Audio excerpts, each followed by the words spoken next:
Welcome to Website and TV. I'm Gemma Houghton, and today I'm here with Michiel, who is the Global SEO and SEM Manager at SEAT, and we're going to be discussing voice search, why it's important and how to optimise for it. Hello, thank you for being here. No, thanks for inviting me. So voice search is obviously a very hot topic at the moment. It's something that a lot of businesses are kind of trying to get their heads around and think about. Why do you think it is so important? What have you seen that suggests that to you? Well, what we've seen in the investigations that we've done for SEAT and also in the studies that we've been looking at, because at the moment it's also true that there aren't that many studies, but what we've seen so far is that voice search is really catching on. It's a concept that has been with us for quite a while. Actually, Google 2011 introduced the possibility that when you were sitting behind your desktop to click on the microphone symbol and to talk to your computer, and that would be like the first, let's say, voice search possibility.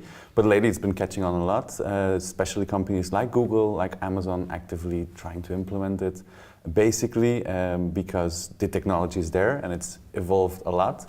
And also because obviously for these companies it's a big advantage to get a hold of all those data to then use it for their products and services. So the adoption rate of Google Home and Alexa in the US is a bit higher, but in Europe it's quite low at the moment, though the provisions for the upcoming years, they're very positive in that aspect. So it is expected that by 2020, some studies state that 50% of all households will have voice assistants. We'll have to see if that's really going to be the case, but it's definitely there. Yeah, and whether or not it's that number, the stats are definitely there to show it's on the rise and it's going to become more important. So for now especially, we see a lot of the usage of it is for how do I get to X place, or what do I need for this recipe, and it's quite kind of in the here and now queries. It's quite that's informational. How do you think that's likely to change, and does that at this stage mean that it's not that interesting for most brands? That's actually a very good point, because as you say, what we've seen as well from studies and from personal tests as well, most people tend to use it to play music, to stop music, to check their agenda, to check the weather. In part it's true because most of the tasks that Google Home or Alexa can do at the moment, they're quite basic. So they're rolling out more advanced tasks and possibilities, other languages as well. So we'll have to see how that goes. But at the moment, most people use it for very basic tasks. So visiting websites, what we see is it's a quite small percentage.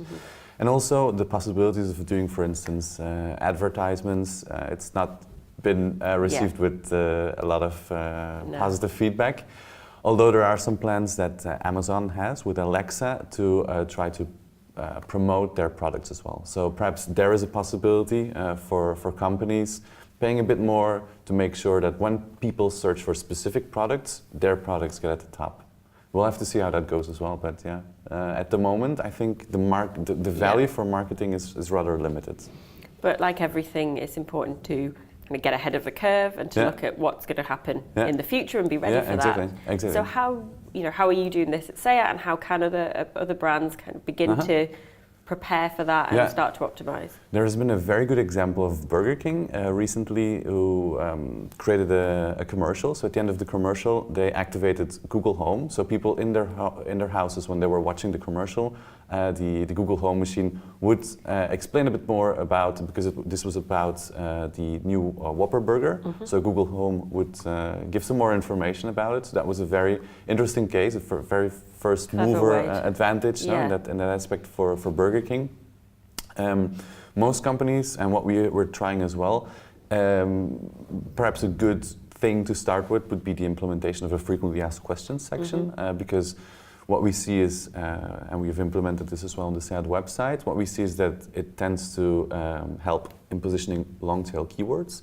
And it's also because the questions are written in natural language, it also gets picked up a bit better by voice assistants. So there could potentially be like a solution for companies as well to try to optimize and end up in the voice search results. And any other kind of tactics on page, off page, that not just the content that can be used to?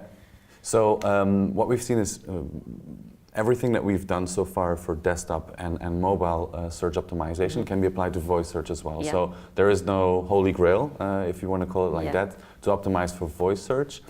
What we do know is that voice search has some specific things to keep in mind. For instance, page speed is very important because when you're using voice search, you're either driving, you're cooking, you're not in front of a computer. So you need an answer quite quickly. So what we see is that page speed is very important.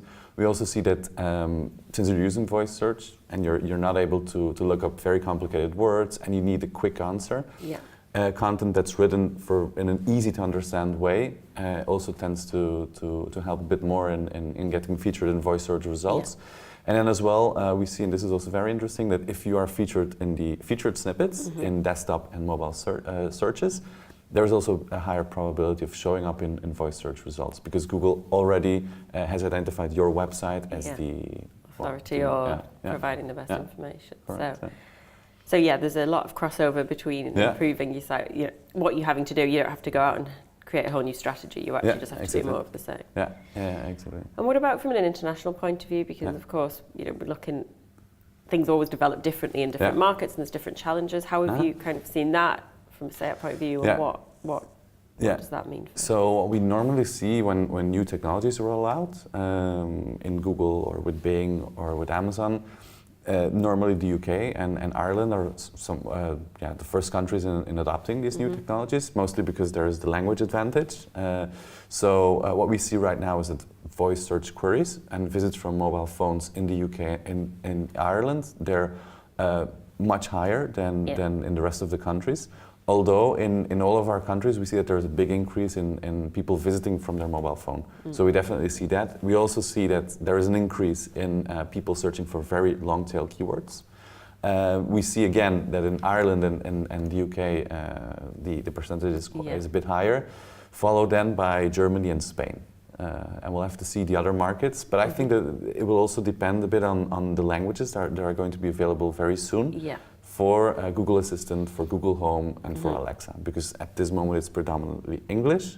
So once new languages are added, I think things are going to change as well. So the key message is be thinking about it now, be preparing for that. Exactly. Because it's definitely there. There are a lot of possibilities that we're going to have in the future, and makes sense to keep it into mind. Again, not do anything specific, just try to optimize your website as good as possible and make sure the on-page SEO is very well done, and then results will normally come as well in voice search. Great, well thank you very much for talking to us today. It's great to speak to you. Pleasure. Thank you. Thank you.